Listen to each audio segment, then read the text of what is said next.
All right, I'll like to call the Lake Mills Public Works Board meeting for September 24th, 2021 to order. Megan, could you call the roll, please?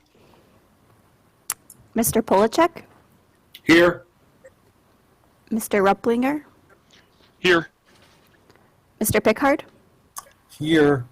Mr. Temperley, Here. Mr. Reich, Here. Mr. Fields, Here.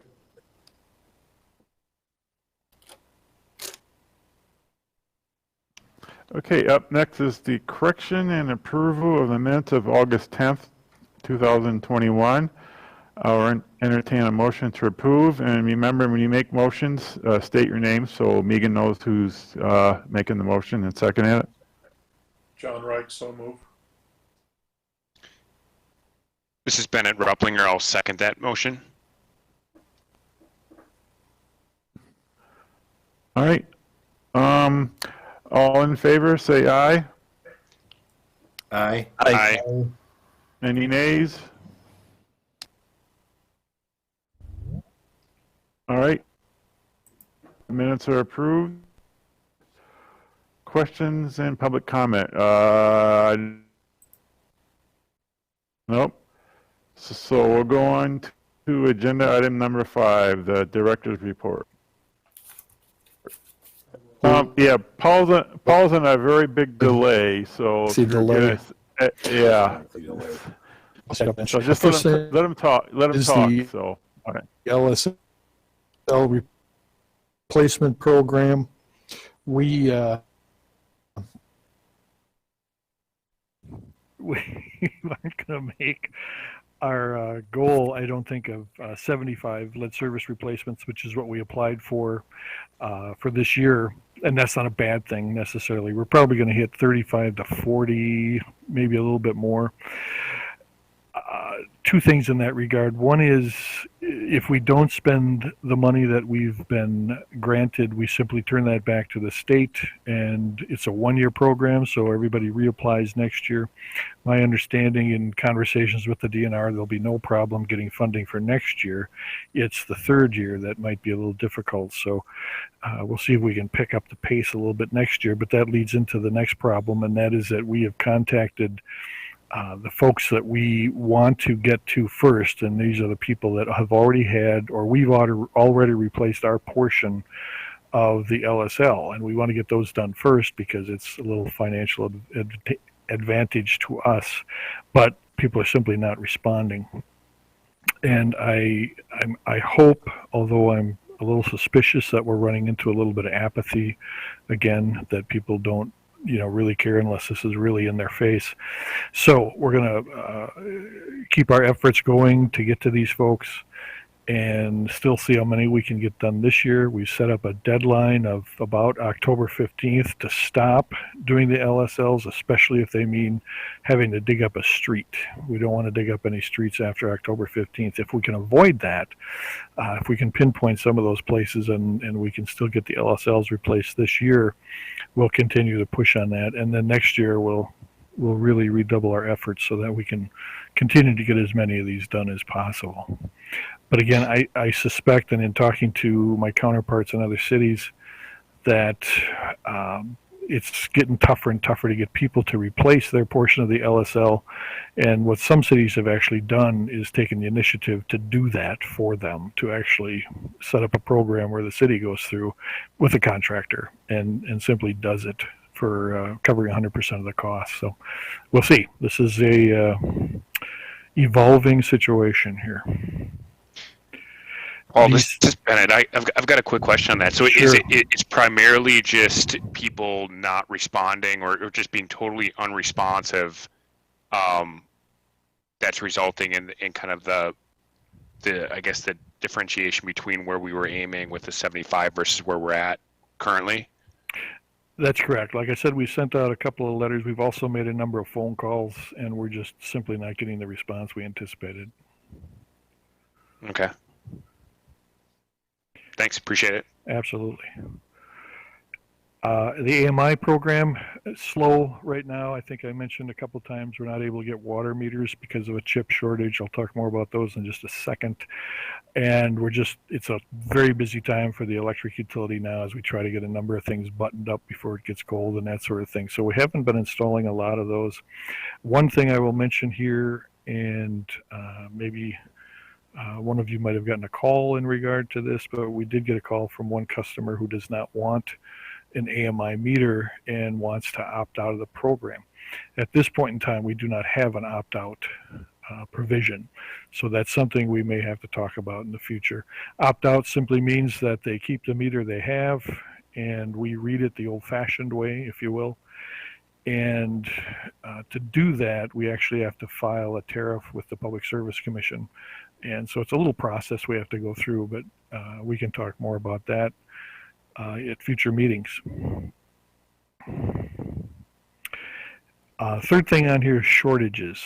And this is a topic or an issue that's becoming more and more of a problem in a number of ways. It showed up this last month or so in that copper, the cost of copper has now doubled. And Steve, you probably are well aware of that. It's not as big an issue in the electric utility, but it is in the water utilities. And we don't put in a lot of copper pipe, but what we do put in are curb stops. You know, that's the valve that goes between the main and the customer's line. They went from $37 a piece to $68 a piece. So in essence, their cost has doubled. And it just so happens that we're in a situation with new houses going in, we need to buy more curb stops. And so that's becoming an issue. It is a little bit of an issue in the electric utility in that it has extended the lead times for transformers by quite a bit. We're out 30 to 40 weeks on transformers. And then, of course, what happens when there's a shortage is the cost goes up on everything. And so we're seeing that too. Some of the other areas that we're seeing shortages or we're a little concerned about shortages, one is chlorine. It was more of an issue for pool owners this past summer, but we're being told it may become an issue for water systems. All of the chlorine producers have agreed, at least this is the news we're getting, have agreed to make sure that water systems get chlorine before pool users do. But again, with a shortage, cost goes up. Another area that's a concern for us is truckers. When we order supply, and we need to get it, we kind of operate in a just-in-time situation, and sometimes there just aren't enough truckers to get stuff to us as quickly as we want. And then the last thing is people. There's a shortage. And the example I'll share there is that we have an opening in the water utility right now, and we got 3 applications for that.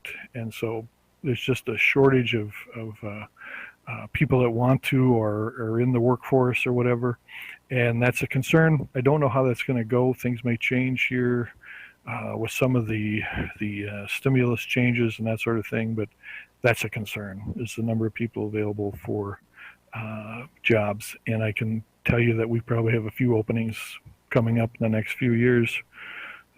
So we need to pay attention to that. And that's why I bring this topic to your attention, really, is just to let you know that we're fighting some of this stuff.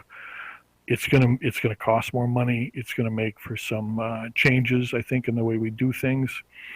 We also have some concerns about equipment that we have at the well houses, et cetera.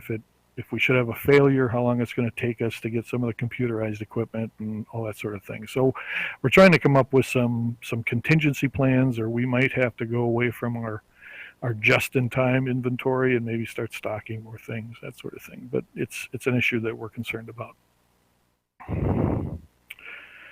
So I think for number 4, I will turn that over to Dwayne to do the street construction progress report. Thanks, Paul. We'll start with Reed, Jefferson, and Lake. As most of you know, the lake has now been paved, the final course. Those projects are now in punch list stage, meaning that there is a list of corrections and small items that need to be addressed before the contract is closed out. Let's see, we'll jump to Brookstone 7. That one is also in a punch list stage. That is a development. For the most part, it's substantially complete. I have been told that tomorrow, possibly at Tyrannina Point, the surface will be being put on the second phase of Tyrannina Point. That one then will also be in a punch list stage. Downtown East Lake Street water main construction. If you'll notice, tomorrow morning there will be some milling removal and concrete installation of some of the concrete pavement that was removed at the intersection of Main and Lake Street. That will begin tomorrow with concrete paving on Wednesday afternoon and Thursday morning. The intention there is we will look to use higher release strength concrete with an opening of East Lake Street again the following Monday, so a week from yesterday. Other things that'll happen in that same time frame. I'm sorry to interrupt. We've got some really loud breath noise on someone's mic.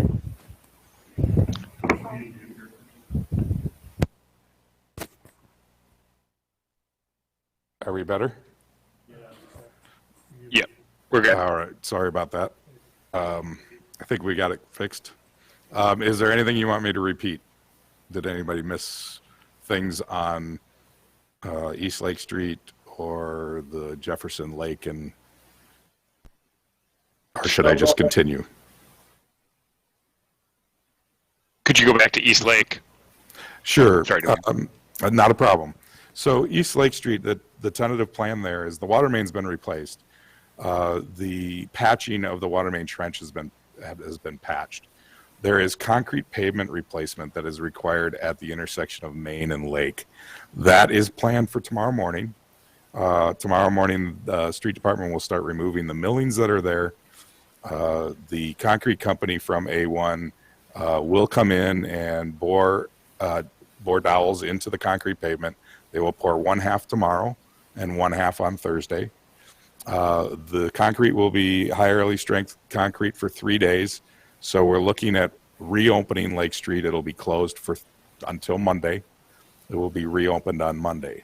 Now, that isn't the end of the construction on East Lake Street. What'll follow is a mill and overlay project. So there are during this week, there is some curb removal and replacement that'll occur for the mill and overlay project. We hope to have all of that done before Monday when the road is reopened.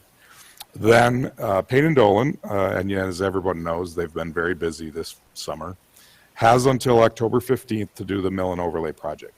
The mill and overlay project occurs on East Lake Street, Mulberry Street, and Veterans Lane. We had tentatively held off on doing Church Street this year, and we are looking to project that into next year's work. The milling could occur within the next month. Obviously, it's almost the 15th of September. So they have a month. Much of the concrete on Mulberry Street is already installed.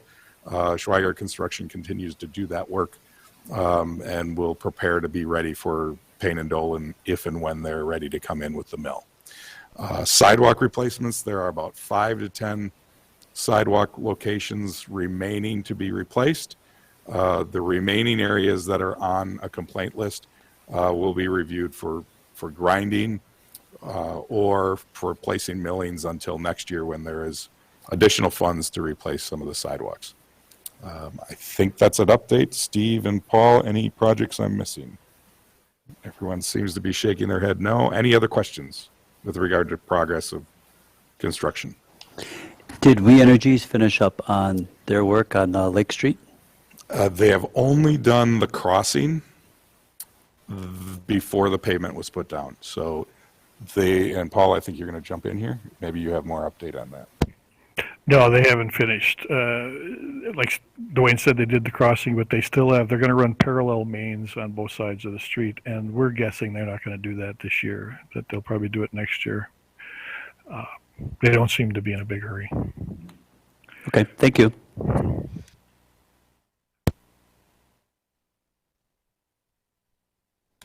Any other questions for Paul or I?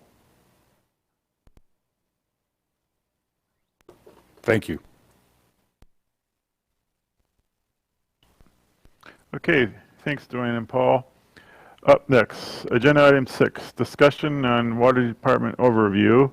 And I do believe Paul has brought in a consultant to go over the reports that were in our packet. Yeah, thanks, Todd. We're going to do a little tag team. With us is Justin Billskemper from Strand Associates.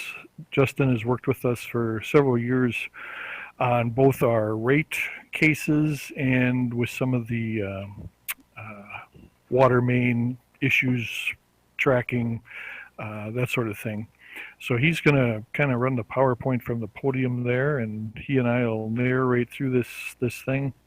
I just want to note that there are a few slides that refer you to some of the other handouts in the packet, like the water rate history, the operating data, that sort of thing. So hopefully you had a chance to review some of that. And as we go through this, ask questions wherever you want to. You don't have to wait till the end.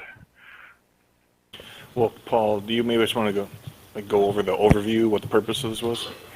Yep, I'll go ahead and get started. And you all have the presentation with your agenda and that sort of thing. So we'll start walking through this. And again, if you got any questions, just stop me. So first of all, just our crew right now. Harold Dunkelberger is our foreman. The years thing there means that he's been with the water utility for 10 years, but he's been with the city for 27 years. He started out in the streets department. And then Brad Hosey is our operator.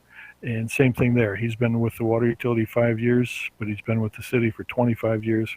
And as I mentioned earlier, we've got an operator position open, and we're looking to fill that. Hopefully by the end of the month, they'll have that taken care of. Go ahead.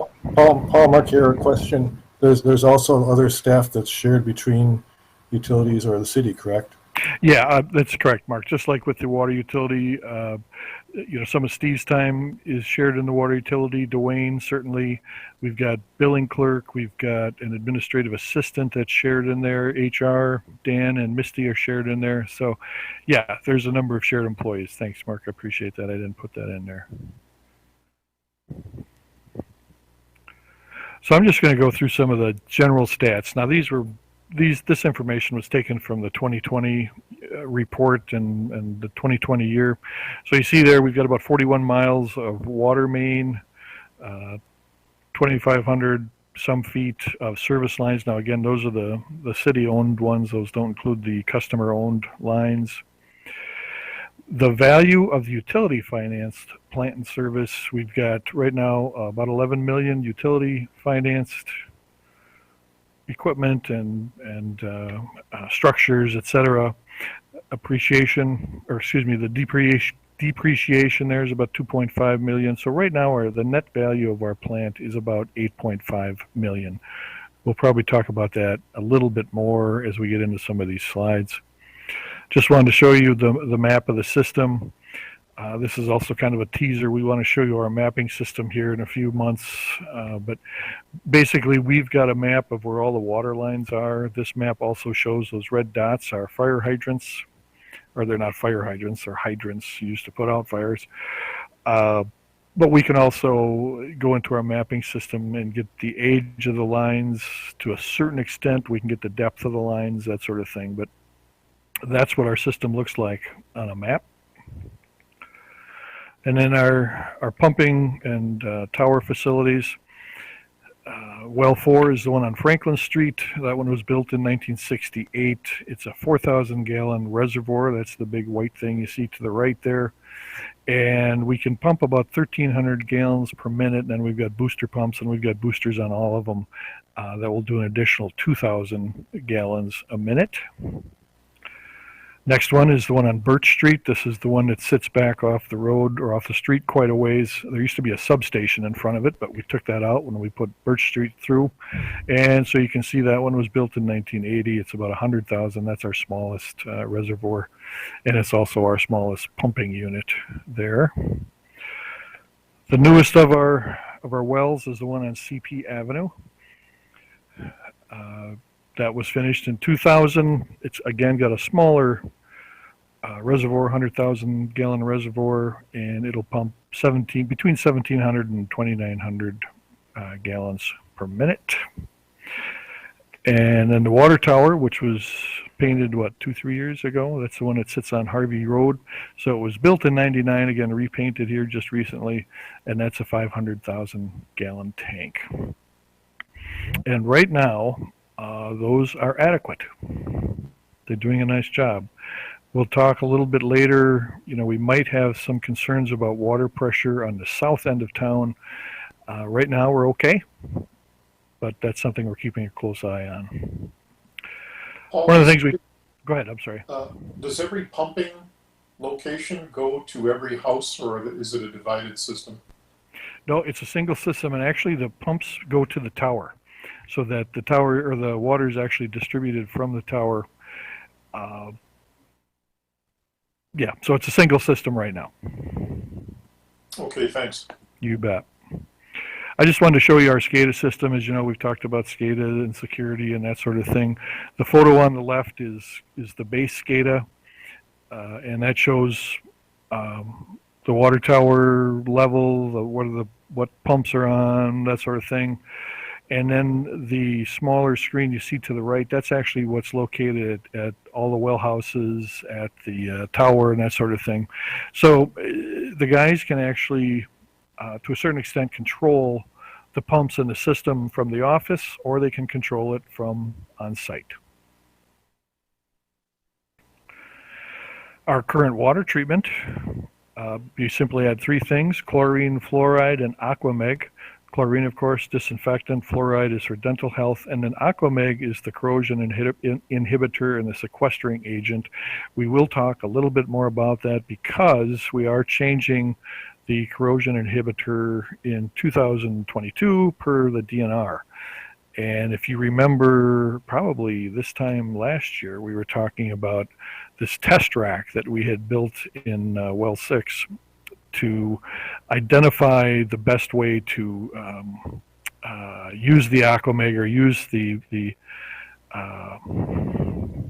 orthophosphates to protect the lines from lead. But we'll talk just a little bit more about that in a bit. But those are the only three things that we add at this time. All right, water mains. As I mentioned in our map. Okay.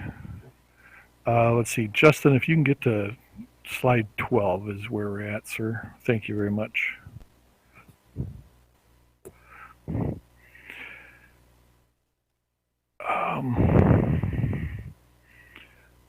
One of the things we're looking at quite closely is the age of our water mains. And we are going to talk about this a little bit more later also, just in terms of some upcoming costs, potential costs, and where we are with our infrastructure. You can go through there and identify what year everything was put in, that sort of thing. But as you see, 40% of our water mains are more than 50 years old. Now, water mains, and I should say that upper right-hand corner picture, that's not actually one of our water mains. It's just an old wood water main that came out of somewhere. Just wanted to emphasize the point that our infrastructure is getting a little old. Typically, water mains, the ductile iron water mains, should last, and we debated this, 75 to 100 years. So we're starting to close in really, 2/3 of their life. The trend, of course, now is to put in plastic or PVC pipe. Now, that only lasts about 50 years, or at least that's what they determined in the usage of that. So there's going to be some decisions coming up about not only how many feet of water main we replace a year, but what we replace it with. And so again, you can kind of go through that one and see where we're at. Our system has been around quite a while, and I think to a certain extent we can be proud of that part because it's still operating quite well. Just some more stats. At the end of 2020, we had about 3,100 customers. We had pumped a little over 172 million gallons of water, and we sold just under 140,000 gallons of water. We'll come back to that again, the difference between those two numbers. And I just want to note that we used about 81,000 gallons for fire protection, and usually that's for when the fire department is training, that sort of thing. And then also in bulk water sales. And so we do get contractors and people that are filling pools, et cetera. They actually come to our shop and buy water right directly from us. And so they are charged for that. So that is metered and charged for. So I did want to talk about then the difference between the gallons pumped and the gallons sold. Now we could call it water loss or we call it non-revenue water. Either way, it's water that is pumped and really doesn't realize any revenue. And as we had talked about, I think for those of you that have been on the board a while, we talked about there was a time when we were up in the 35% range, which is absolutely unacceptable. In fact, 15% loss is considered typical or acceptable by the PSC. And in that, they're figuring that there's going to be some loss because there are leaks that we will never find. They're just small leaks, but they're there. There might be some meter errors, etc. And so with a lot of help from Dwayne and the water crew, we've been really trying to track down what's going on with our water loss. And so if you look at the bold purple line, I guess is what that is, you'll see that we've made some strides, if you will, in getting our water loss down. And it's actually getting really close to that acceptable level. I think in 2020 we were at 19%. So we still got some work to do, but we're getting closer. And again, we think that's a combination of factors. Without any doubt, the new meters that we're putting in that are number one, they're more accurate than some of the 40-year-old meters that we hadn't tested for a while. They're more sensitive, and so they are picking up lower usage, no doubt about it. We've found some pretty significant leaks, some of them in service lines, some of them in the mains. Some of the leaks that have been around for a while have maybe just decided to show themselves. And certainly the AMI meters and just a little more attention to our billing system, I think we picked up some billing errors. And we've made sure that our bulk sales and the water used for fires and out of the hydrants and that sort of thing, we're calculating that much more closely.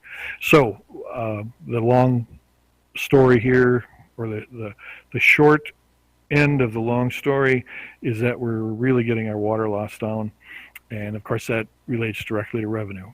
The less water we lose, the more we sell, the more positive our revenue becomes.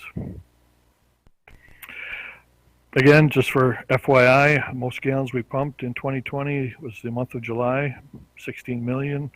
On July 16th, we pumped a little over 800,000. Not ironically, I think understandably, July is also our highest electric usage month. And I do believe that in July 2020, like July 19th, 2020 was our highest electric use month. And so it kind of goes along, you know. I kiddingly say that I'm guessing that on those days there's a lot of ice being made and used, because people are keeping cool, sitting in the air conditioning. You know, what they mix with their ice is up to them, but I'm reasonably sure that has something to do with it. All right, I just want to go through this customer breakdown real quick, just so you get a handle on how we're set up. And you'll find in this case also it really mirrors our electric setup. Without a doubt, the bulk of our customers are residential customers, and you can see how many gallons they use, et cetera, et cetera. This slide is wrong. I got to go back and identify what I've got wrong here. I don't think that, yeah, you said that maybe it's 27,000 a month. There. Yeah, but as I look at the numbers on here, they're all wrong. So I'm not sure what I did on this slide, but bottom line is it's still residential. And so that's still a big part of our customer base. But yeah, I looked at this and I messed this one up pretty good. I'll have to figure out what I did there. Yeah, go ahead. If I may, I think on that slide, it's just a factor of 10 on the per month. I think it calculates to 26,000 or 26,000 per customer per multifamily per month, and that would make some sense. It's similar to a regular residential. It's just that you're talking either 4, 8, or 16 units, and so that multiplies out. It seemed like the other numbers seemed appropriate. I'm not sure. I got to look at that. I think I might have the gallons just off by a factor of 10. So, but again, the point is that residential is the big player here. We have irrigation customers, and just so you understand, we don't have farms in the city of Lake Mills, but these are for people that want to water their lawn, that sort of thing. The PSC requires that we call those irrigation meters. These are temporary meters. People put them in for maybe a month or two, and then we take them back out. And so in 2020, we had about 600 of those situations.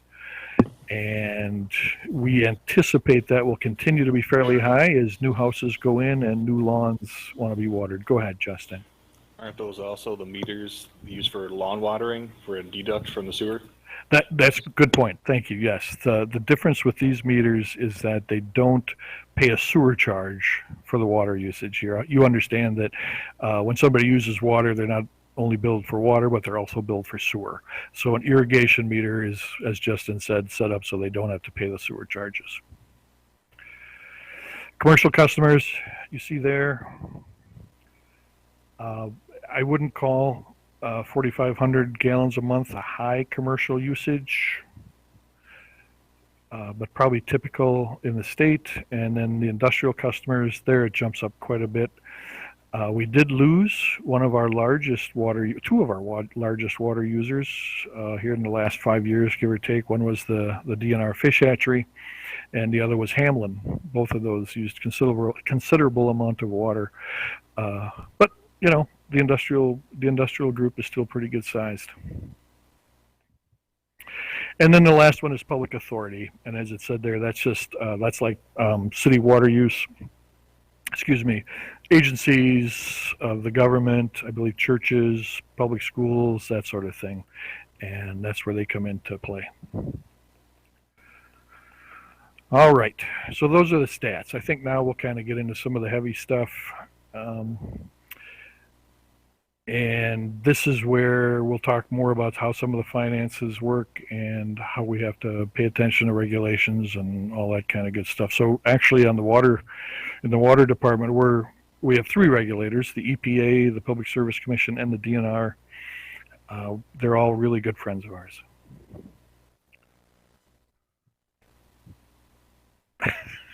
Okay.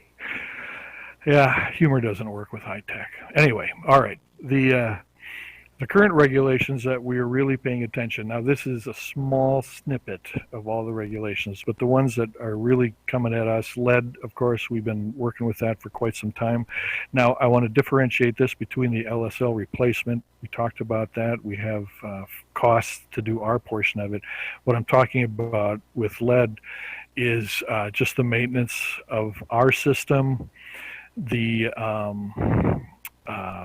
oversight by the DNR. I think if you guys recall, we've been under a number of consent orders to take care of lead and that sort of thing. But it's an aspect of the water system that we have very little control over because we don't have a lot of lead pipes. It's mostly in the consumer part, but we still have to pay attention to it. So that actually then plays into number 3, corrosion. And as I mentioned, we did this lengthy test to identify the best chemical or combination of chemicals for not only reducing corrosion in our pipes, but protecting them so that if there is lead, it doesn't leach into the system. And so there's a cost to that. Again, we'll be looking in 2022 to see exactly what that's going to cost us, but there will be an increase in the cost for corrosion control. And then the last one, this slide was actually made about a week or so ago. And since then, we've gotten a note from the DNR that we are no longer under a radium consent order. That we have, yeah, thumbs up, Justin, that what happened is a couple years ago, the radium in well 4 had risen above the limit. And so we did some work. We did a little over $20,000 worth of work, you'll see that in a little bit, to reduce the amount of radium that was making its way into the water from that particular well. And we are now averaging somewhere between 2.5 and 3.5. And I think it's parts per billion, right, Justin? I'm going to remove my headphone because I get a feedback loop otherwise here. Okay. But it's like picocuries per liter, I think, actually. Oh, yes, for you're right. radium. You're right. But it's essentially parts per billion, I believe, and it's a four-quarter rolling average, not to exceed combined radium 226, 228 of I think 5 picocuries per liter. Yep. Yeah. And so the short answer to the long story there is we've gotten that down to an acceptable level, and we are monitoring that. We will continue to monitor that, but we're very pleased that we're out from underneath that consent order. A couple of things that we're going to look at in the future that are going to come at us. Once you get lead, that's not going to go away. PFAS, I don't know if you're real familiar with those, but these are man-made chemicals, man-made things that have been making their way into the water and then into the wastewater, and they've been identified as potential health effects from these things. Probably the way you've heard of them most is with firefighting, and that there's PFAS in certain firefighting chemicals, that sort of thing. But it's also in some everyday stuff, like it was in Teflon. I have a whole list of things, but it's in stuff that we use every day. And the problem with PFAS is they don't break down. They're so darn well made that they just keep cycling through. So in other words, somehow they will get into our bodies, then they will get into our wastewater, and then they'll get into our water, and so there's just a cycle there. It's also a bioaccumulation issue, so it's like a lifetime effect. I don't think it's an acute issue. It's a chronic, long-term issue. Very good. Yeah, good point. And so the EPA is just now really taking a look at this. There are no regulations. There are no concern levels or that sort of thing, but we're going to see that. EPA and DNR have set some preliminary levels at this point. EPA is 70 parts per trillion, DNR is 15 parts per trillion. Different states have, so there's no overriding or overarching regulatory agency that has set any official rules yet. I think there's just, I forgot the name of the levels, but it's just a level of concern, but there's nothing regulatorily behind it yet.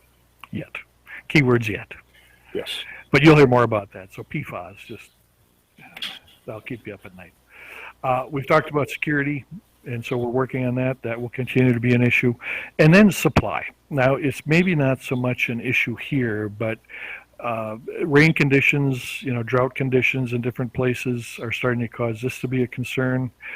As I mentioned, we're maybe not as worried about supply as we are water pressure. And so we're going to have to be looking at what we're going to do as if the city continues to expand north and south. So again, it's a future issue. It's under regulations because, of course, our supply and our water pressure is regulated. We have to maintain those to certain standards. All right. So we'll get into revenue and expense here, and I think, Justin, if you're ready to roll, I just put a few quick stats up here. Our total revenue, operating and maintenance expense, et cetera. And you'll notice that in 2020, our net operating income was actually negative. We were in the red, and you'll see why in just a little bit, or at least some of the reasons why. But that's also why I wanted you to see the net operating data for, I think I went back 10 years or more. It fluctuates pretty dramatically over the course of those 10 years. Justin, you got any comments you want to make here, or you want to wait till we get into this a little bit? No, I was looking ahead to see if you got, we're going to list something I was going to say here, I guess. Okay. But you can probably go ahead. These are pretty self-explanatory. Yeah, I just wanted to break the revenue expense down a little bit. I think the only one, well, I shouldn't, if you've got questions, certainly let me know. The customer accounts one is the one we always get questions on, but that's some of our, that's meter reading, that's billing errors that we have to account for, that sort of thing. Excuse me. And any kind of promotion, we're very limited in what we can do as far as promoting water conservation programs, et cetera, but that's what customer accounts is. We get a lot of questions about that.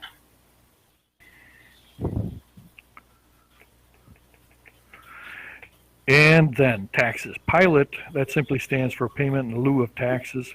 That $209,000 is actually paid to the city.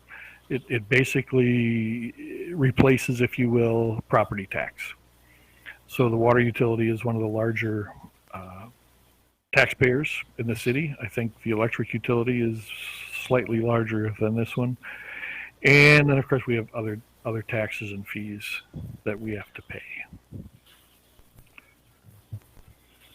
I think the fact that we were to the red this year as far as our net operating revenue, and if you look through the list over the last 10 years or so, we are set up as a nonprofit organization. And so the PSC regulates how much margin we can make every year. And that fluctuation shows that we try to operate as close to our actual costs as possible. So we're not in business to produce a profit. All right, I think here, Justin, we'll have you kick in. One of the things that, just give me one brief minute to introduce, one of the things we wanted to do was go through the rate setting process and some of the rates that we have worked on, rate cases we've worked on over the last few years, as a way to give you a little more information, a little more insight to the financial status of the utility.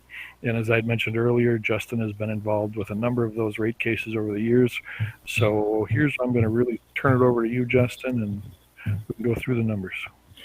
Sure. So I guess the first step in doing a conventional rate case is you have to do a revenue requirement, and that's comparing all of the revenue that a water utility brings in and compares it to all the various expenses. So these various expenses, as Paul had outlined before, is you have your operation and maintenance expenses, you have depreciation, which they count as an expense as a means to capture interest on debt payment. It's not a true expense, right? You're not losing money by things aging, but they count it as an expense to help kind of float up your revenue a little bit too. Again, you just can't pay, you can't have 100% of your revenue pay 100% of your O&Ms because you're missing out on everything else that you paid for or have debt on. As well as the taxes, as Paul mentioned, there's pilot. I think there's Social Security reminder tax. There's a little bit of regulatory fees that you pay back to the PSC. It's not much, but it's there. And then PSC actually allows you to earn a fairly modest rate of return, and I'm probably going to get into that a little bit later.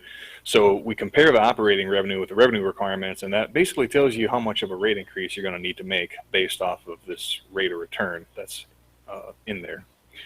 So this is a long example, but it's actually an excerpt from the first rate case that we did recently. So this would have been for the test year 2015. So this would have been back in either 2014 or 2015. We can kind of see as we work our way from top to bottom is that we brought in, $921,000 in operating revenue, $653,000 in direct expenses for operation and maintenance. A depreciation expense of about $130,000, $160,000 in taxes. You add all of those up, and you see that you're in the red by $20,000 at that point.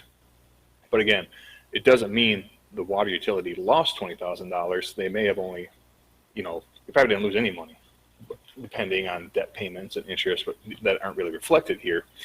Because again, the depreciation isn't a true expense. It's a kind of a funny expense in there. So you take that number, and basically now we're going to compare it. So that was part one. It's mass balance. Take the pluses, take the minuses, add them all across. Part two is the rate of return calculation. So again, the PSC allows you to take and really it's rather just calculating your net investment rate base. And the simplest way of putting that is you take the total value of all your utility plant in service, which is the plant that the utility paid for, not the contributed plant, which was donated. And then you are less the amount of accumulated depreciation. So in this case, it's about $5.4 million worth of assets. You take away about $1.5 million in accumulated depreciation. There's some regulatory liability. I don't exactly remember what that piece is, but you're left with a little over $3.8 million in net plant. So that is your net investment rate base. Now the PSC lets you get a rate of return. In this case, at the time in the yellow cell, 5.25%. You take 5.25% times your net investment rate base, and we end up with about $201,000. The secondary calculation, because they either look at rate of return, or if you're really small community and you have like 100% depreciated assets, which is not unusual in a small community who hasn't kept up with replacements, they'll let you get, you can multiply your typical O&M expenses times 6%. But you take the larger of the two, obviously $200,000 is larger than $40,000, and we compare it against your net operating income that we calculate on the top. But because it's a negative, we then have to add it back to how much you should have earned on your net investment rate base. So we see we needed to raise rates $221,000 to, one, make sure you weren't operating in the red, and two, make sure that you were at least at your rate of return on net investment rate base. So this is the very long, I apologize, a long drawn out process of, and all these numbers have many spreadsheets behind them to get to all these numbers as well. It's about a 30 page or 30 tab spreadsheet, Paul, that you have to calculate every single time we do one of these. So you would, because $220,000 is about a quarter of your total operating revenue you had made that year, you therefore have to raise rates 25% in order to meet your 5.25% return on net investment rate base. So I'll put my headphones back on if people have any questions or maybe they're asleep. Well, I'll just add here. This is what we calculate now. The PSC goes in and reviews it. Those 30 spreadsheets, 30 and growing, I guess, and then they determine what that number should be. It usually goes up. Yeah. Yeah. And the other thing I'll mention is that 25%, we're required by the PSC to put it in a percentage rate or a percentage basis. If I remember right, that's like $4, give or take $5. Yeah, you have to take a look at the average monthly bill, and then you multiply that, add 25% on top of that. So it looks bad, but on a typical, again, you're only paying $30 a month, you're gonna see an increase of 7.5% or $7.50 or whatever it ends up being. Yep, it's still money. It's still real money. Still real money, but and not as bad as Paul's saying. It's not as bad as the 25% looks. That gets a lot of attention. Hey, Paul, this is John Reich. Yes, sir. Yep, go ahead. So just a quick question about operating expenses. I don't know, I'm looking at slide 29 where you're at right now in the presentation. Total operating expenses were $941,000. That's, were those actuals, or is that because it says estimated at the top? But regardless, I'm not sure if they're actuals or what.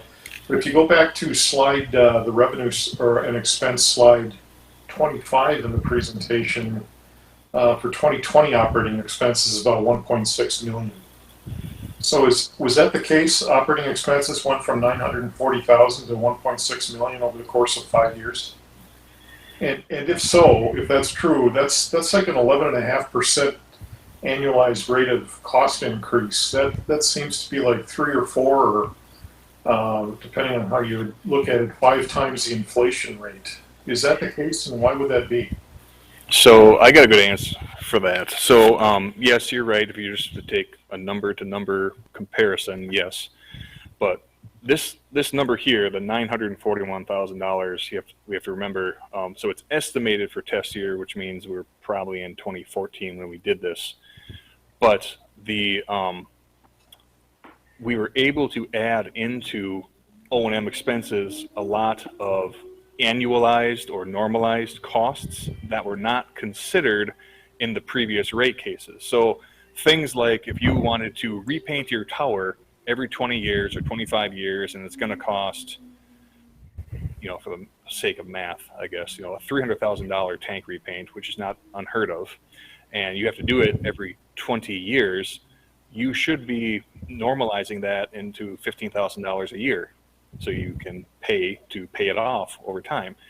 you also can normalize all of this. You can normalize well rehabs, you can normalize pump pulling, you can normalize engineering studies, you can normalize these rate cases. So I was able to, with the help of the water utility staff here, and Paul and Steve and everyone, identify lots of costs that were not being picked up through the normal annualization, I guess, process. So that's part of one of the tabs in here, is that you have to justify how some of these expenses came to be. And we identified, well, I mean, you really start looking into, every time you pull a pump, it's 20 grand at least, just to have the pleasure of someone come out and pull this thing. That's not even talking rehab. You know, these rehabs can get up into $50, $60, $70,000. You start saying, well, we got 3 wells and 3 reservoirs and 1 tank and 3 pumps, and they have all the booster pumps. So you start annualizing all these costs, and you start realizing, well, we probably really weren't capturing all these costs. So that's probably the big reason we saw such a large increase. Other recent regulatory issues, radium issues, corrosion control, lead replacements, every time basically a new regulation pops up and there's going to be some sort of long-term continued cost, you should be capturing that. So again, that's why these O&M costs kind of go up across the board. Is that a very long-winded answer, Paul? Well, yeah, it is, but you're an engineer, so I'm just kidding. Just kidding. No, I think that's one of the key questions, and I think it's one of the ones that we really want to focus on here, John. I mean, if you look at the rate increase history, there's been a lot more activity in the last, 10, 11 years than there were in probably the previous, since '83. And it is due to a lot of the regulatory issues. We also, Justin alluded to the fact that we did paint our tower. We spent considerable amount of money upgrading our infrastructure on Main Street in 2019 and 2020. The LSL replacements, I think we'll see a slide later, 140 plus of those at about $5,000 a piece for us, or more, maybe even. How much is the customer base grown? Because I could see that would be a contributor as well. Yeah, in the growth there has probably really been in the last couple of years, would you say, as opposed to since this particular increase? But yeah, we're seeing that. Certainly there's some capital cost to growth, both in the electric and the water utilities. Yeah, I understand your question, but I think that from our standpoint, we're not surprised that difference is there. I mean, it's been a very busy few years for the water utility. The other thing is, and we'll talk more about this, is our infrastructure is getting old.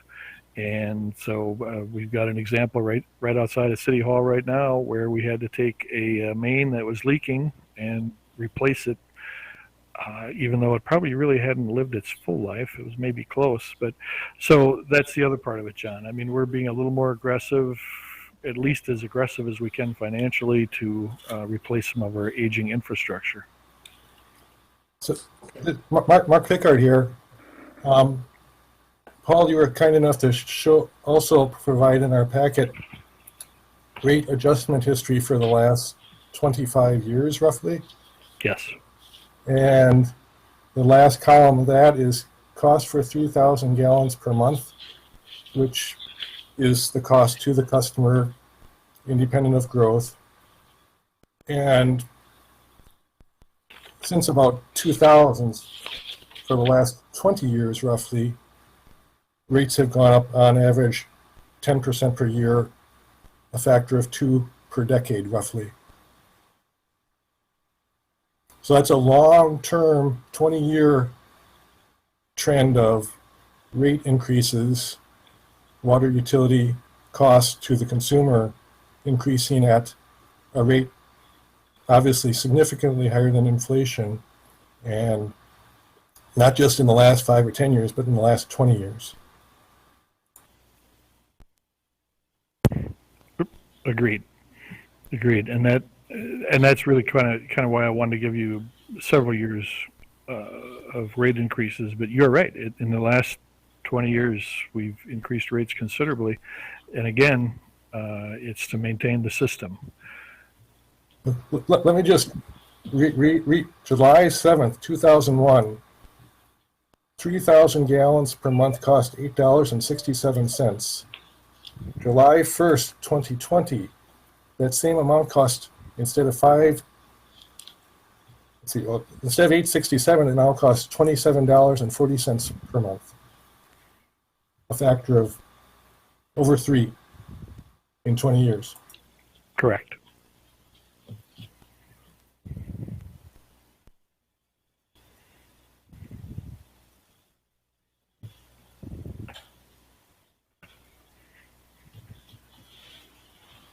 All right, I made my point for now. Nothing else for me on this slide.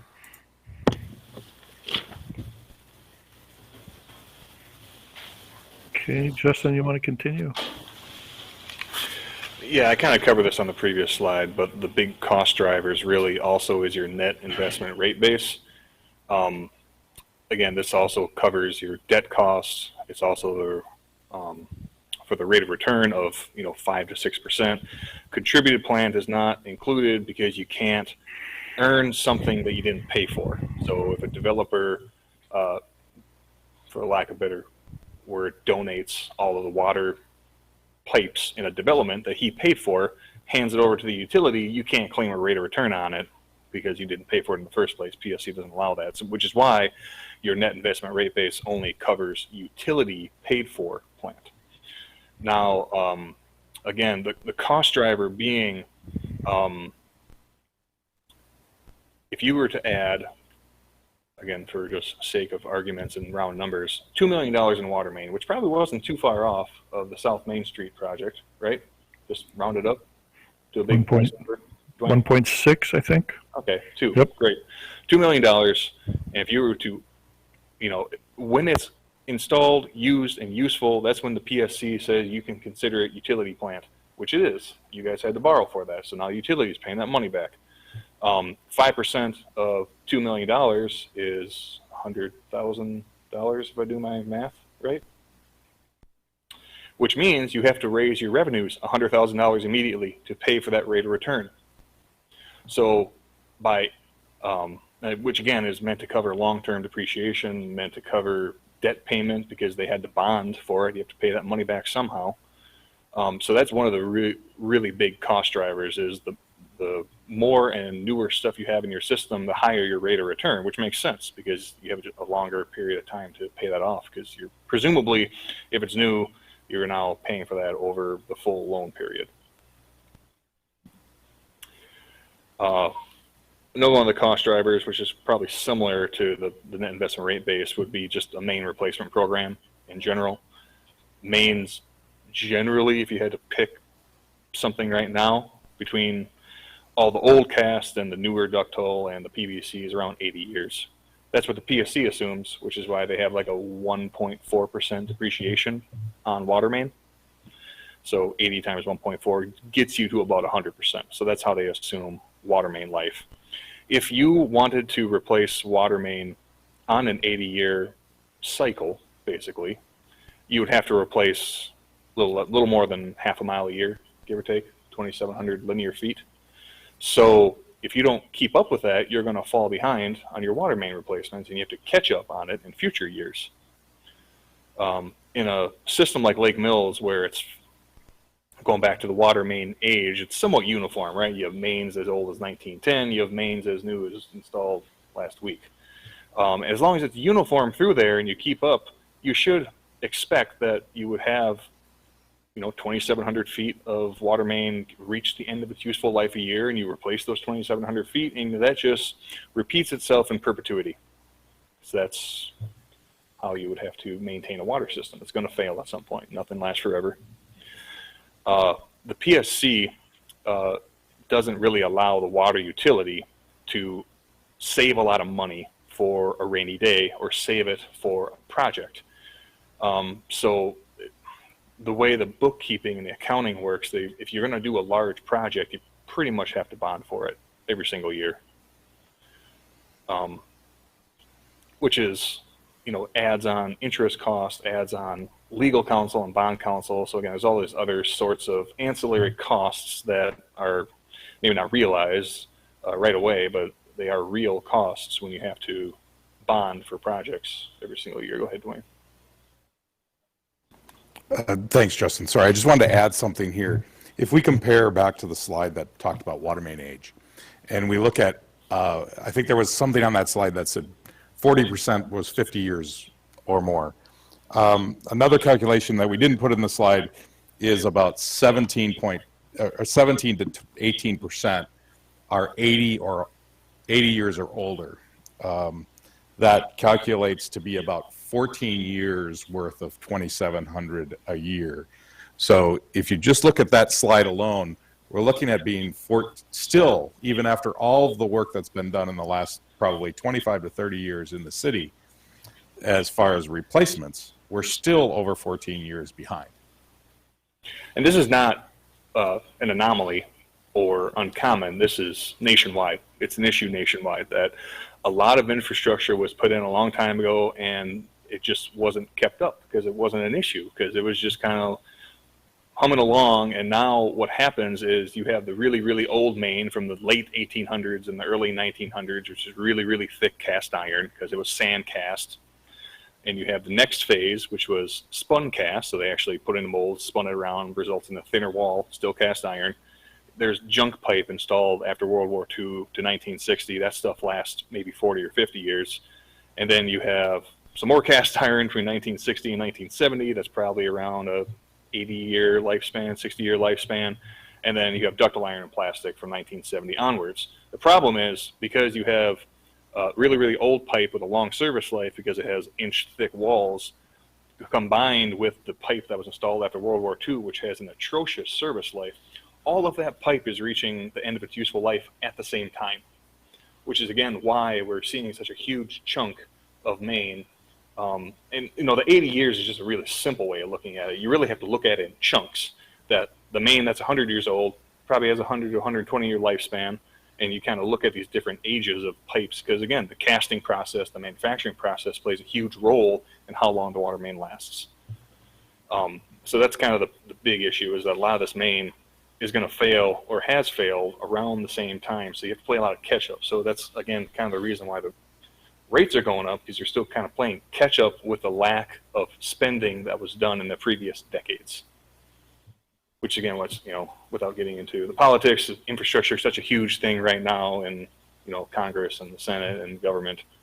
That's all I have to say about that.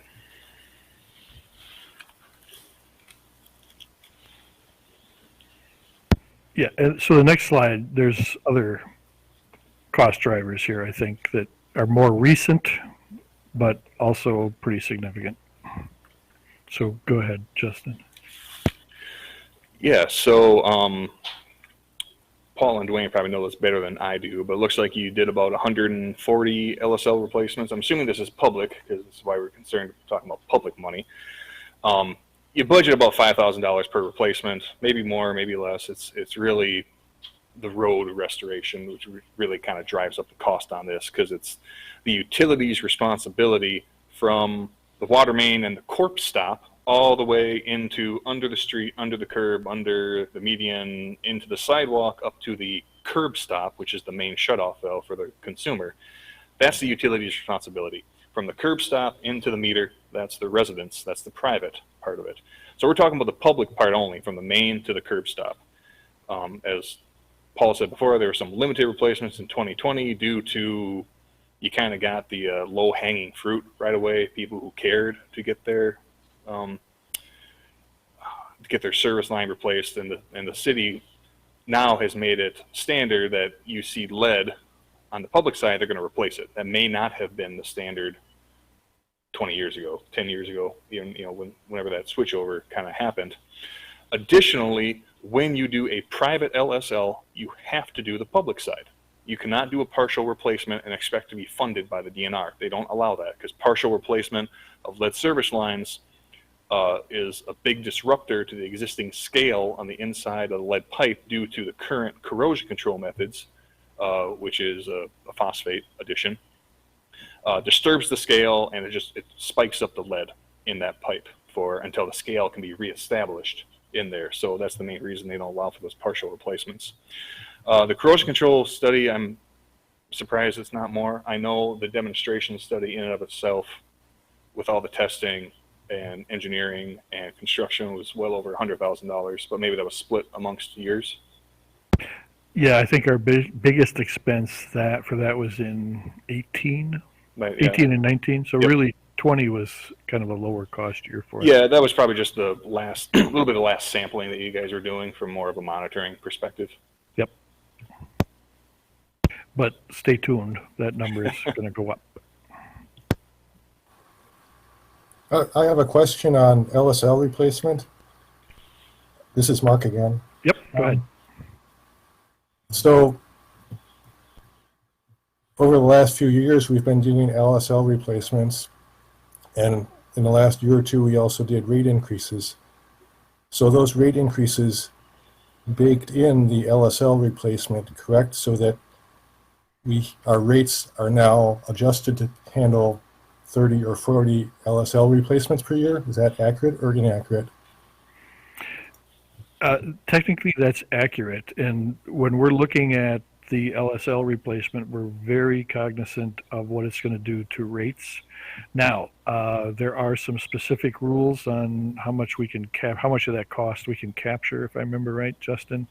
Right Well, now, the public side is 100%. Private side depends whether or not you can do grant program. I mean, there's multiple funding methods on the private side. Yeah. You guys have only done the 100% funded DNR funding. There is a 50% PSC option that you probably have thought about but have not implemented yet. That's where you could use user rates to pay for up to 50% of a private homeowner's lead replacement. So. Yeah, and I'll come to that, but Yeah. That's a good point. I appreciate that. But in answer to your question, Mark, yeah, we've looked at approximately what we think we can do in a year financially for the utility without having to increase rates. It all depends on, what happens this year. Remember I talked about we're trying to get the customers to replace all the areas where we've already done our work. And so we're kind of banking on that to carry us through this year and part of next year. And then we can go after the ones where we have to do some replacement. But if everything plays out the way we see it financially, we should not have to increase rates for that reason. Now, there might be other reasons like, more replacement program or more main replacement programs, et cetera, but we've definitely taken that cost into consideration as we're looking at our rates.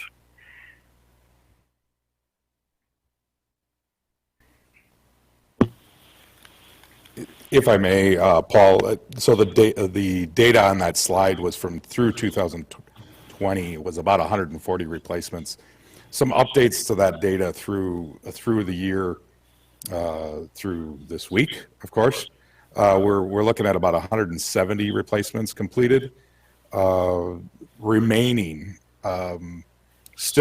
on the private side, probably 225 plus or minus, and on the public side, 150 plus or minus. So while there has been quite a few completed, there are still quite a few to go yet. So just to give an idea of how much is yet to come.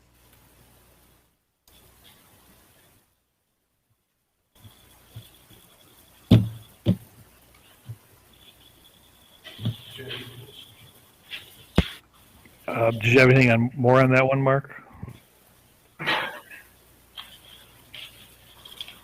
Well, maybe the only other thing that piqued my curiosity was if Dwayne knows how many public side have been replaced in the last 4 years since we've been doing this. That was public. That's Sure. Just here's a quick calculation. The original at the meter number was 387. There's been 7 found that weren't lead at the meter, but were found to be lead somewhere else. 26 of them have been found to be copper on our side. 168 have been replaced. I think that was the number you were looking for. And we have also found another 48 as we look through record drawings and look through other water main replacement projects. We found another 48 that were copper under those projects. So we're looking at about 150 plus or minus on the remaining side. So that's how that calculation is coming together. So we've replaced about half of the public sides then, correct? Correct. Probably just a slightly over. Right. And again, my point is we are responsible for replacing the public side. We could help pay private owners to pay for the private side, but we don't have to at this point in time. Our rates already include replacing public side LSLs at whatever number per year. So we do not need to increase rates based upon our future LSL replacement policy at this point in time, unless we change that policy.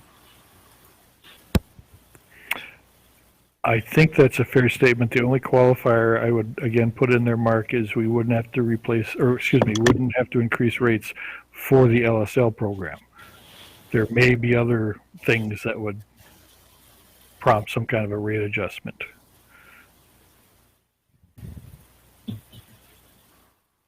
Thank you. So Paul, what can you tell us, what are the biggest drivers for the rates going up? 2 to 3 times inflation per 1,000 gallons over the last 20 years. Yeah, I'd say there's at least 3. One is replacement, just overall replacement of a section of main. The other one is non-replacement of a section of main. What I'm talking about there is when we have to repair leaks at a much higher cost than we would if we replaced that actual line. We have been able to reduce that considerably. And then I'd say the whole lead situation is also one of the big drivers, not just the LSL replacement, but the corrosion control, and all the consent order requirements that came along with that. I don't know, Dwayne, Justin, Steve, are there other things that you're in the last 20 years, Mark, here, we've also moved into a new light and water building. So there's that capital cost. And what was the other one?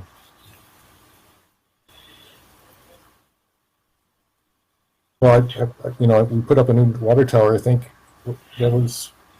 So the new water tower in Whale went up in '96. I want to say somewhere around there, '98. Went up in I think it was 2000. 2000. I think Okay, so that's right about there.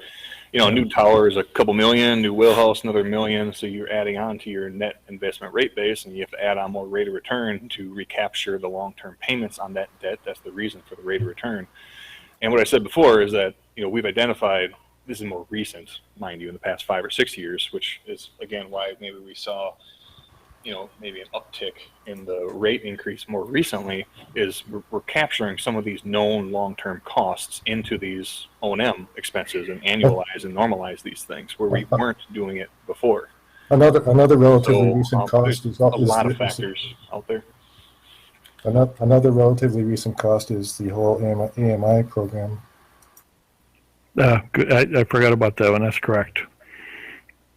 And I think that was, I can't remember right off the top of my head, but that's probably in the $600,000 range over several years. You're correct. Well, that raises a good question. Is the AMI program entirely funded by the water department, because it's also used to meter for sewer, correct?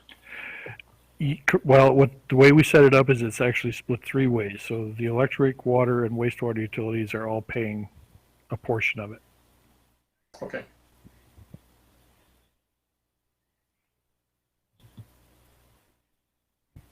Yeah, Mark, I think your point is well taken. If I understand what it is, there's been a lot going on in the last 20 years. I mean, we've made significant improvements. You're right. We added the building. Of course, that's split with the electric. But I think I mentioned we've just been more aggressive in our water line replacement. I think we had to. My guess is that we weren't all that aggressive in the years prior to that because the rates stayed quite quite steady for quite some time. And so I think to a certain extent we were playing some catch up there. And as one of the other slides pointed out, I mean, we're really not replacing main at the rate that we should to ensure that it operates as efficiently as possible.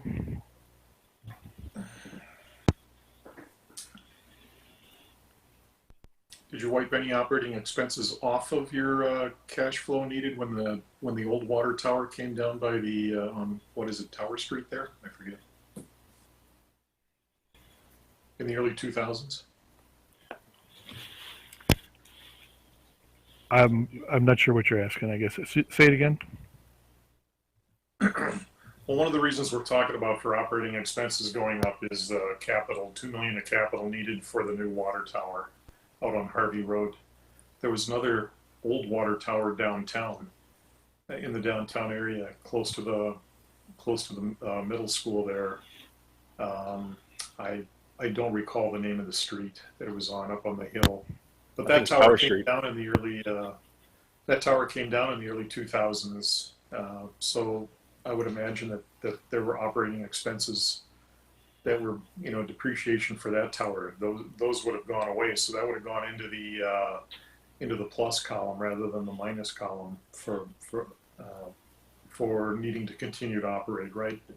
Well, depending on how old the tank is, you may not have been depreciating it much, and if it was fully depreciated, it wouldn't factor into your net investment rate base to begin with, so you probably weren't paying a lot of rate of return on it. If there was any value left in the steel or the tank when it was retired, you do remove it from your net investment rate base as a retirement, so you then don't pay a rate of return on that anymore. So there is a little bit of cost to be saved that way by removing utility plant from the system.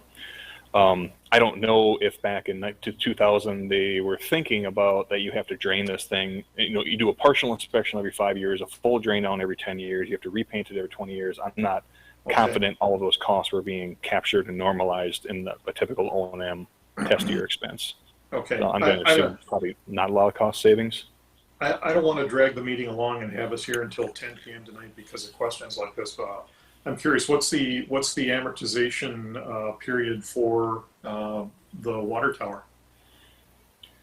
That one I don't know off the top of my head. PSC has a large spreadsheet of typical depreciation rates that they make all utilities follow, unless you have a good reason not to follow those depreciation rates. Can anyone from city administration tell us that? It's 22 years old now, right?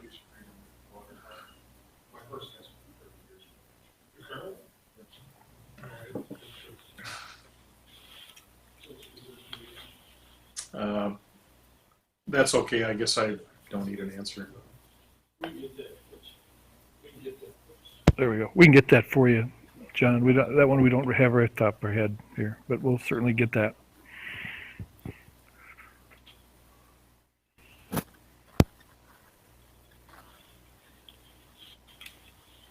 Thanks. Do you want to go ahead, Paul, maybe on this one, next sheet? I think you were in charge of these two.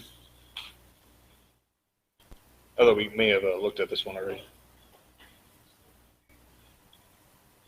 This is just a quick lessons we're learning from rate cases, and quite honestly, I'll tell you right now we don't have any plans, so I'm really happy about that. But the cases have been getting a really long lead time. I believe the last one we did, Justin, was 18 months, or was it a little less than that? No, they've ranged from 5 to 8 months. Oh, I'm sorry. Yeah. Yeah, so they track it from when you enter the application to the ERF, or the electronic regulatory filing system, until you receive the final decision. So between those 2 points, there's a lot of discussion. Yep. See, for lack of a better term.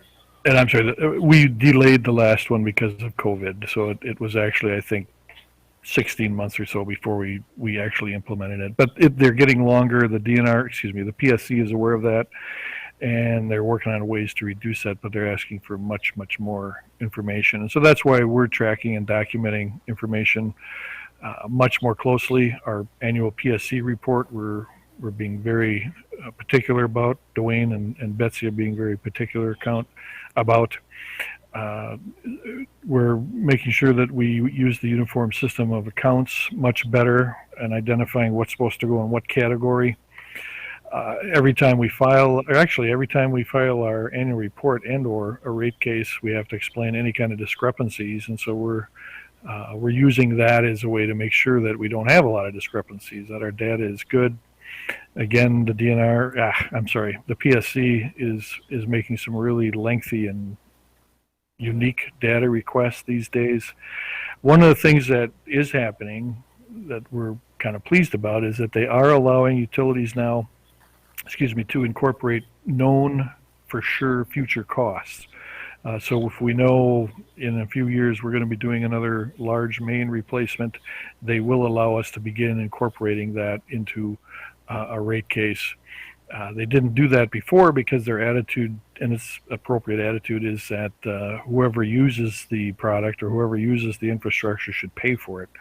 But now they're saying we can look to the future a little bit more. More specifically with Lake Mills, some of the issues that we're going to be looking at, and when we alluded to some of this a little bit, south side water pressure.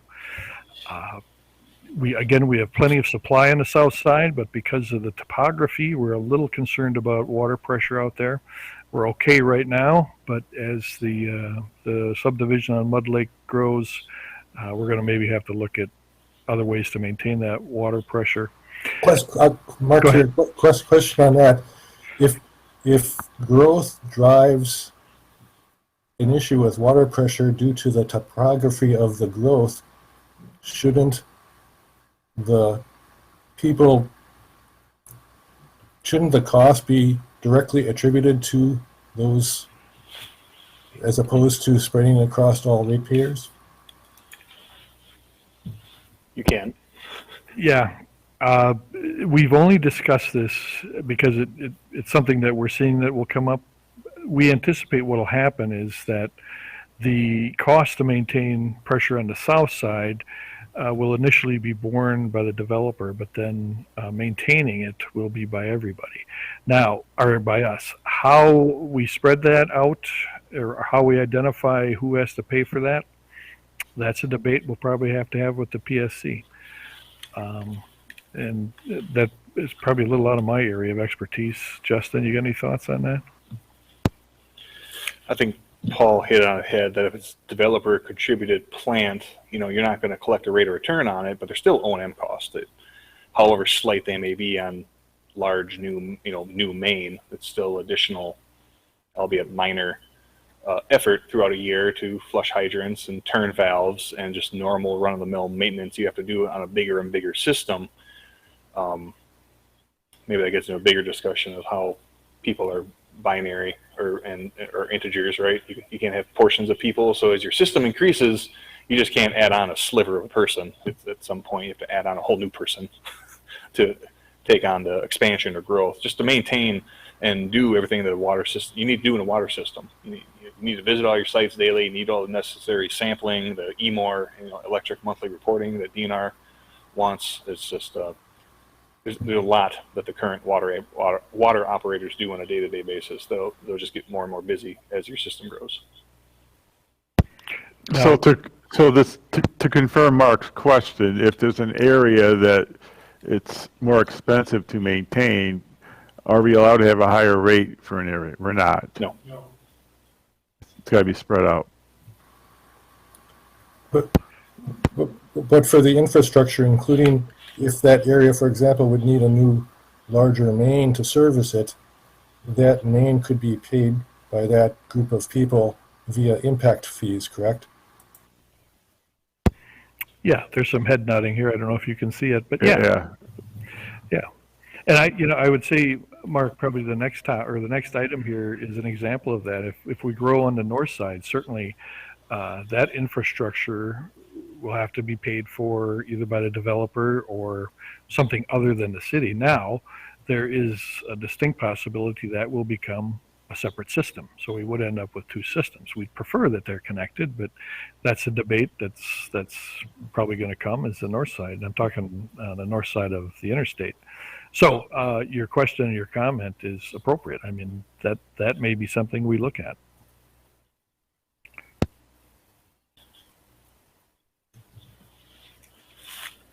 All right, we'll move on.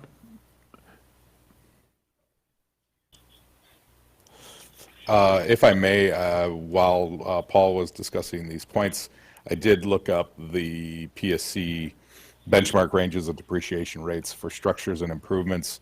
Service life ranges from a minimum of 30 years to a maximum of 40 years, and the recommended depreciation rate is 3.2% on structures and improvements.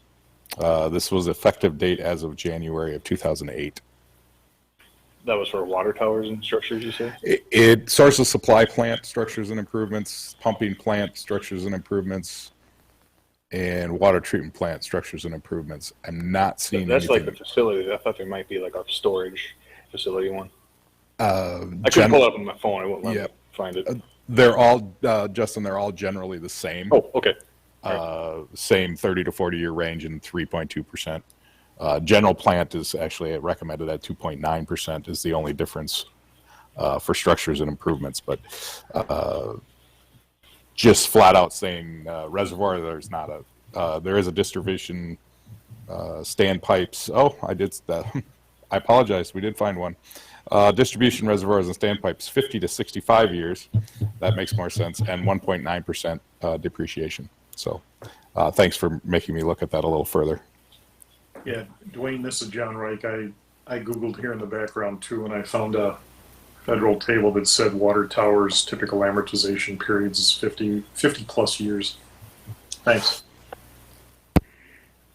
And that makes sense in the grand scheme of things. Okay, I'll keep moving here. Some of these, we'll just finish up with this. We've talked a lot about regulations and how they're going to affect rates, hopefully not the way they have in the past. We talked about our aging facilities and what might be happening there. And then the last one I put in here is that the PSC is getting a little more open to some new rate structures, maybe some new funding methods. Certainly we're going to keep an eye on that. What I'm talking about, like what we did now is we eliminated our block rate, if you will, where now we went to every gallon of water is at the same rate. That might change, where the more you use, the more you pay. It used to be the opposite, where the more you use, the better deal you got. But that may be changing, so we're keeping an eye on that. Other future issues that we'd like to look at, simplified rate cases or small adjustments. The PSC does have a rule right now that if you're going to adjust your rates by 3% or less, you can do that without the full-blown rate case. It happens a little quicker. And so what happens is we get small adjustments more frequently. But again, that's kind of a philosophical debate that'll be up to this board to decide if we want to proceed that way. And then the other thing, and I think we debated it at the last rate increase, is do we put more in the service charge and less in the gallon charge, or do we do it the other way around? Again, though, I am not saying that we are in store for a rate increase soon, but they will be coming up. And I can tell you that other cities are getting pretty innovative in how they're going about setting rates and working with the PSC. So, Paul, one of the things, make sure no one else is talking here, sorry. Funding methods. Do we want to talk about water main replacement funding method alternatives at all? It'd be the last thing I wanted to discuss, maybe of importance that, like someone's nodding their head. Great. So, as I mentioned a while ago here now, is that typically, again, the water utility does not have enough cash on hand to just pay for a water main replacement project outright, unless it's really small. So they're kind of forced to borrow or bond for them, or wait several years and do a big project all at once to make the cost worth it, I guess, for, again, lack of better terms. What two communities have done, and one is planning to do, so I think Marshfield, Fort Atkinson, and Janesville were the three, if I remember from the webinar that was recently done, is they're doing a direct depreciation expense method for paying for their annual water main replacements. Meaning, if they're going to install a $500,000, that's the example, I think, from Marshfield. If they do $500,000 of water main replacement a year, they're going to depreciate it 100% in that year. Because depreciation is an expense, you now can claim that as the full $500,000 expense that year. You don't have to wait 80 years to eventually recoup the cost of that water main. So by doing that, you see an immediate $500,000 increase in revenue because you had to increase it, because you just pick a number to keep up with the rate of your water main replacement, whether it's $500,000. I mean, I think they're a smaller community. If it's $1 million, so be it. But you're able to then earn and recoup enough cash on hand to pay for that project that year by using that method. You're no longer able to claim depreciation or earn a rate of return because you depreciated 100% that year, but you're able to earn that or count it as an expense and get the revenue for that money then that year. So it's just a different way of bookkeeping.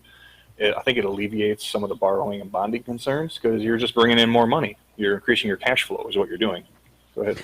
So what do they do then is basically schedule that same amount roughly every year Yep, so that every that single rate year. stays consistent then? Yep. That's kind of your catch-up program on Yes. your self-funding that way. You're self-funding it that way instead of, and you kind of, you have to be fairly good at planning out your water main replacements because you're going to be bringing in a uniform amount of money, so you expect that you want to be spending a uniform amount of money.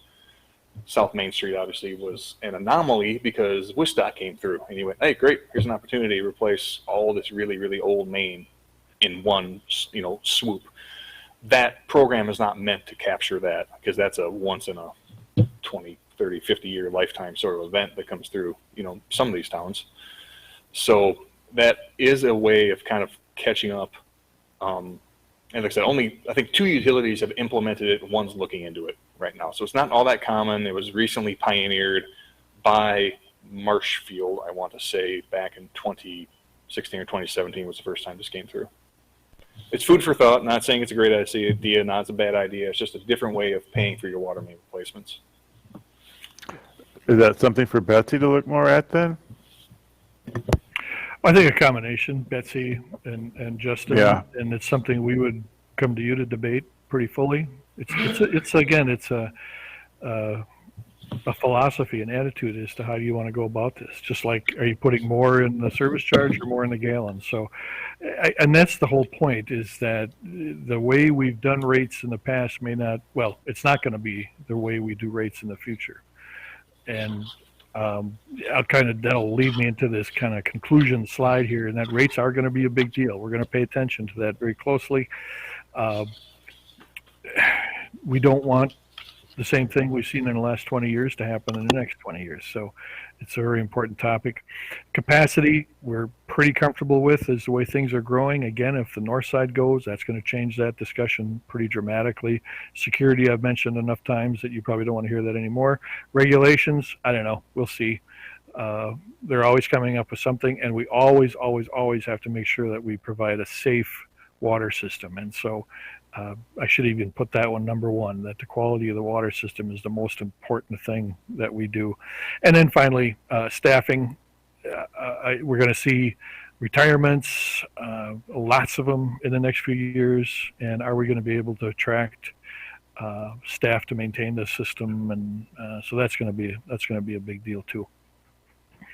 So I'll stop there. And I know we've had a bunch of questions, but if there are other questions, comments, concerns, floor is open.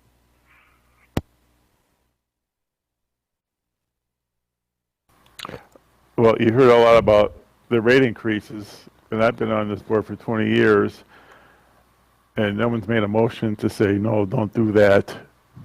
It's everything that's gone through this board. So, I mean, if somebody wants lower rates, I guess pick a project to not do. But everything's been done for drinking water safety. So if someone feels that we're doing something we shouldn't be doing, I'm open to hear it, but I really haven't heard that for the past 20 years. So. Well, Mark here. Another piece of data provided in our packet was comparison to other utilities. Lake Mills water rates are,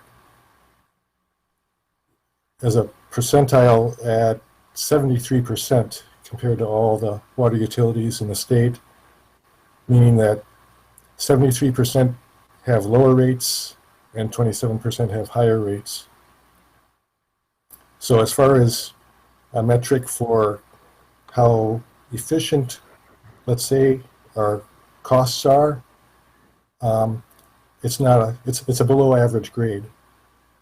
And keep in mind that since this is comparing water utilities, all these things about lead service lines and the costs of whatever, every water utility in the state has to deal with those same costs.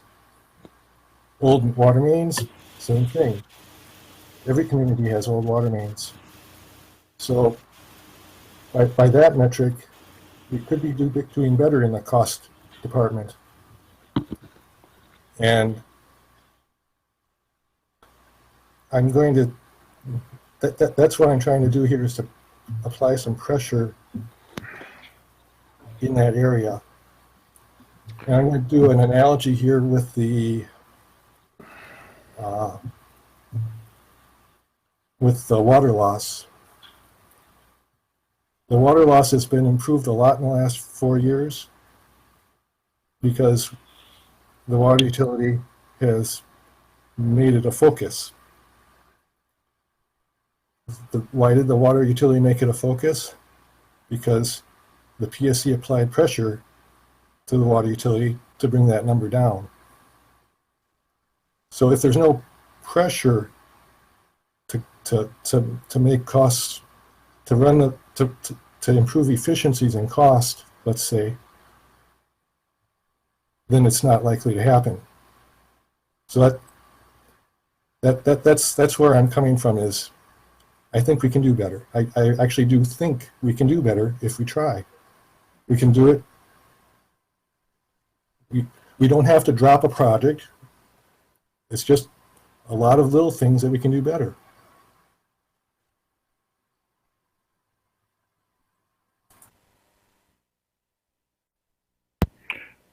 Can I ask if you can identify some of those, Mark? What would you think would be some of the little things? Well, that's the tricky thing. It's just like the water loss. You ask the question right off, it's like, heck, I have no clue what's causing the water loss. It's a big investigative effort, isn't it? Well, right, Dwayne? It's a big investigative effort. Initially, you don't know what the heck's going on, but you find clues and you chase them down, right?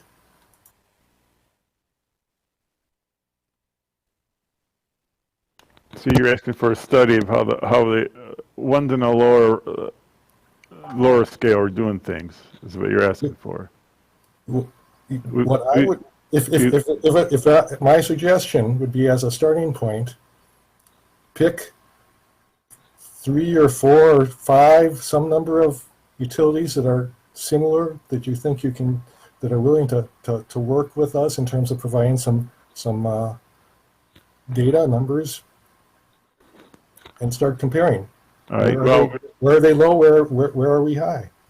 Well, then make that an official agenda item so we can discuss it, and then we can give staff direction of how much time and money to be spent to be looking at those other water utilities.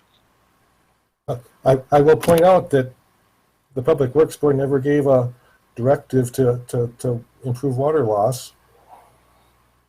So, to me, it's a pretty basic metric to run utility well. One of the primary reasons you want to run one of the primary metrics of utility should be cost. What is your ratepayer getting for their 1,000 gallons, or what do they have to pay for their 1,000 gallons? It's a basic thing. But hey, I'm happy to, if you want to put it on the agenda for next month, let's do it. All right. Oh, don't put it on for next month. We got wastewater stuff going on. I mean, I understand what you're saying, Mark. If what you're saying to put on the agenda for next month is a directive as to what to do, I'm fine with that. I think we've already got it. But I guess I'm just asking to keep in mind, well, this is a terrible thing to say, but we got a lot of stuff going on, and I understand the concern about the rates, and I know that we're coming back in November to talk about the electric rates. I'm not sure how to respond, I guess. And I'm curious to know how you would do it in the first place. So, yeah, it's not have the staff do anything because I want to know how they're going to do it first. So, To me, it's a matter of, you make a hypothesis as to why the rates are this, maybe it's this, and then you look for evidence supporting or refuting that, and then you say, oh yeah, and then we can do something about that, or oh no, we have to look someplace else. It's not easy. And Dwayne, you want to talk about water loss? It's not easy, is well, it? it's good on the agenda item, and then staff will have direction. But I want to know how they're going to do it first. So, could be. So you're saying next month is? I mean, next agenda we just talk about how you're going to do it. Is that okay? Yeah, absolutely. I don't want All it right. to go. I don't want it to go away. I need a little more direction, I guess. And I thought, Yeah. part of what we tried to do was identify those cost drivers. So I think we have a pretty good handle on some of the things. And yeah, I don't know. All right. Okay. Any other just questions about the presentation? I was trying to bring up a water dashboard which kind of compares water rates to various metrics, locally, same size, the entire state. I think that I can't seem to do it now, and maybe will be useful for a future discussion, is I think it shows a better picture than comparing us to every single other water utility, which might be an unfair apples to oranges comparison, just taken point blank like that. So you have knowledge on this. So if you could come back to discuss why some people are able to do it at a cheaper rate, is that what you're saying? Yeah, but I think Paul and I have had this discussion before. It's difficult to pinpoint any one issue because every utility is not the same. There's different sizes, different ages, different issues. Regulations affect them differently. Water quality is different. Treatment is different. So I think it's a little more difficult to try and pin an exact, I guess, item as to, or exact cost driver, put it that way. All right. Well, it warrants a separate agenda item, and we've covered a lot tonight, and it's an unexpected discussion debate. So I would rather see it to be an official agenda item. So, all right. If there's no other questions about the presentation, we'll move on to item 7, discussion recommendation on 2022 utility budgets.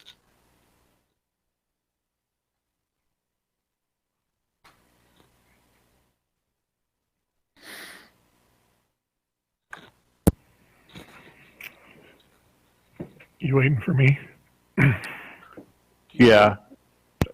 And pretty much the only thing I saw was your standard inflation increases except for materials, and someone got promoted from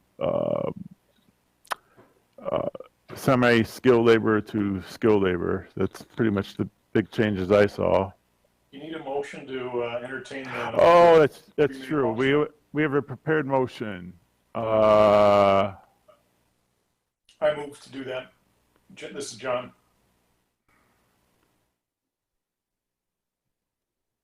The second year.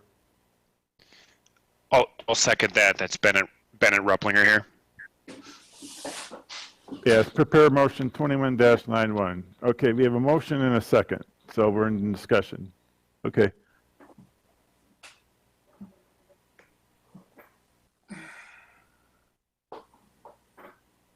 Steve? Yeah, we didn't actually hire anybody. We moved somebody from a general labor Yeah. to skilled labor after a certain period of time. Most of the rest of the budget is just standard maintenance budget. There's nothing substantial in it.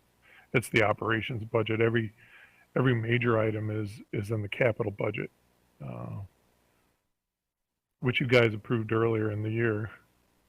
But I did list it in that summary, all the capital projects that are out there. So Oak Street will be the main one, and that'll include water, sewer, stormwater, sidewalks, street, curb and gutter. It's smaller than what we've done historically, but it's a Steve, good are year there to. are there any items that are unique or out of the ordinary, one-time things that you'd like to point out? No, there aren't any real unique items. Pay raises are probably the most unique. They were 2.5% plus the 0.5% bonus. That's been higher than I've seen in 10 years. The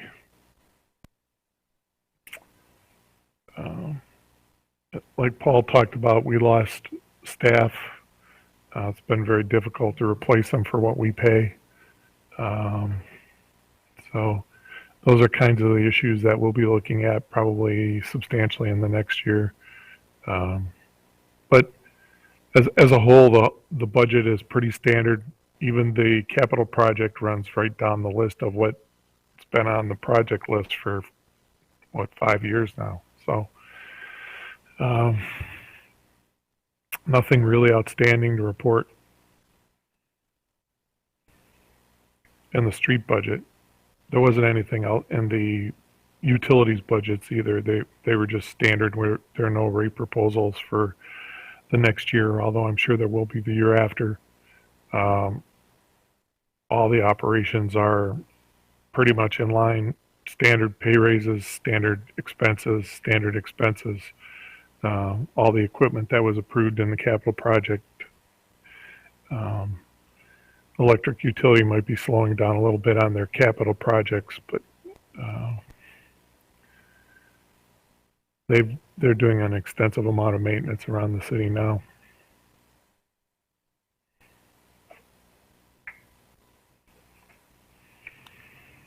All right, anybody else have questions? Any motions to cut or add?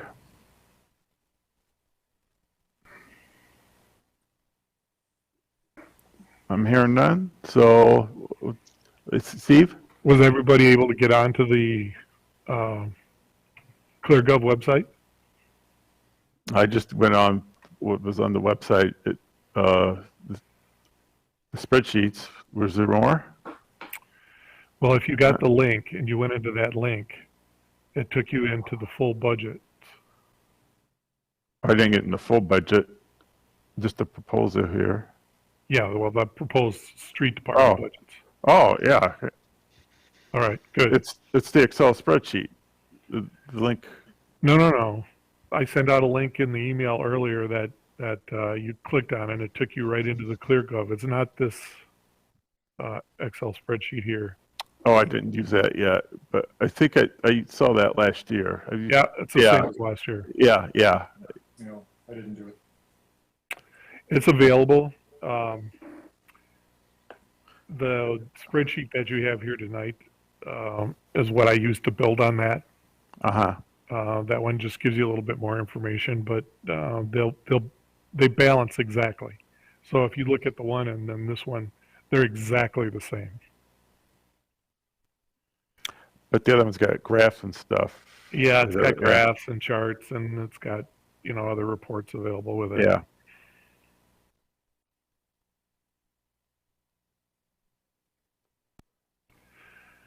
I use them to make sure that they balance. If they balance, I'm sure I've got everything in there that I need.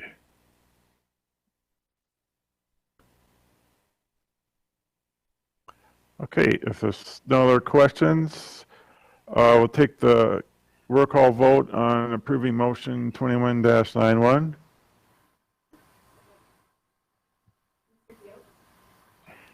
Aye. Was I just asked? Yeah, you're kind of quiet there. I Yep. I can barely hear you. Mr. Wright? Yeah, he proved it. Mr. Temperley? Aye. Mr. Rumplinger? Aye. Mr. Pulitzer? I think he's off. Greg is out. All All right. Again, Mr. Pickard. Aye. The motion passes 5-0. All right. Next agenda item, recommendation for future agendas. We're going to discuss how we're going to compare ourselves to the other utilities with lower rates. Anything else, Paul? I'm sorry, the wastewater discussion will return. Okay. Paul said the wastewater will return. I guess, does anybody else have any agenda items they want for next time? Okay, then I'll adjourn the meeting.